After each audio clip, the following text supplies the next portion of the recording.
der Regenbogen. Gott hat die Menschen mogt, die Menschen, die mogt Gott gar keine Freude. Sie haben Skandal miteinander. Sie hauten alle sogar tot. Noah und seine Frau sind traurig. Die Menschen, die sind so leer und dort so viel Unrecht.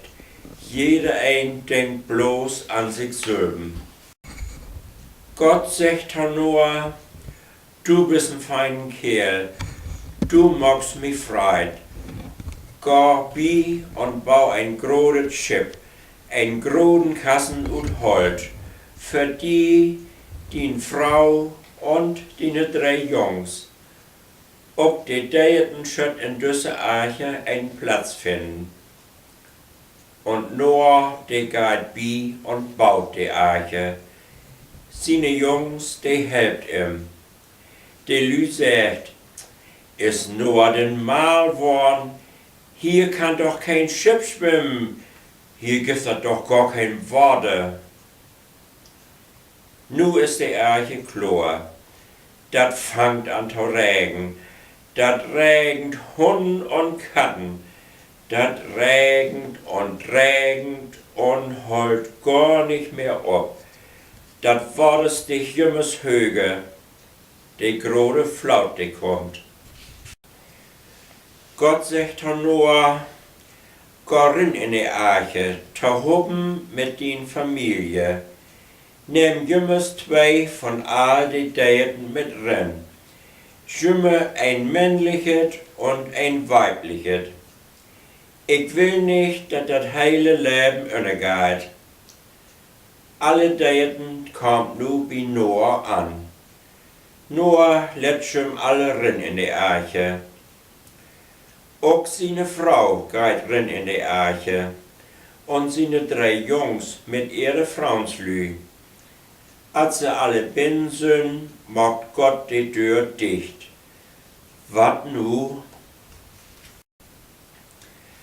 Dat regnet und regnet, tagelang, wochenlang, monatelang. Überall ist Worte. Dat is höher als die Bergen. Boven op dat Worte schwimmt dat große Schiff. Gott denkt an die Menschen und die Deiten in die Arche. Hij lässt nu den Regen abhören. Dat Worte sagt af.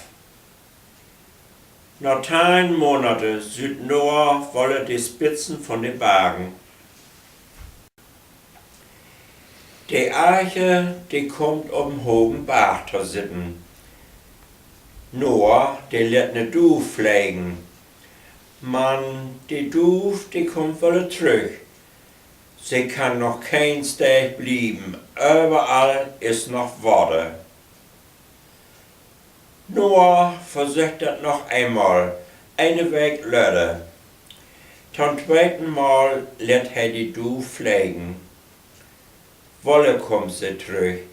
Mann, das Mal, da hat sie so'n grünen Tücken in Schnabel.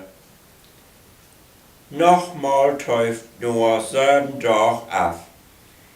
Dann lässt er die Duf zum 3. Mal fliegen. Und das Mal kommt sie nicht voll zurück. Die Ehe ist ruhig. Gott sagt zu Noah, nu könnt ihr gut kommen mit der Arche. Du und die Familie und all die Deiten. Seht tau, dass sie Kinder kriegt und die Ehe wieder voll wird. Noah hat Gott nu erstmal Lob und Dank gesagt. Er hat ein Altar gebaut und all hab sie sich freut und roben, wie dankt die Gott. Gott sagt, wärst nicht bang, so'n große Flaut schall das nie und nimmer geben. Kiek mal nach Boben, nach Heben rob, da steigt mein Regenbogen, für jou ist dat Tegen, non Regen schien wer die Sünn. So schall es nu alltid blieben, dat sag ich jau fast tau.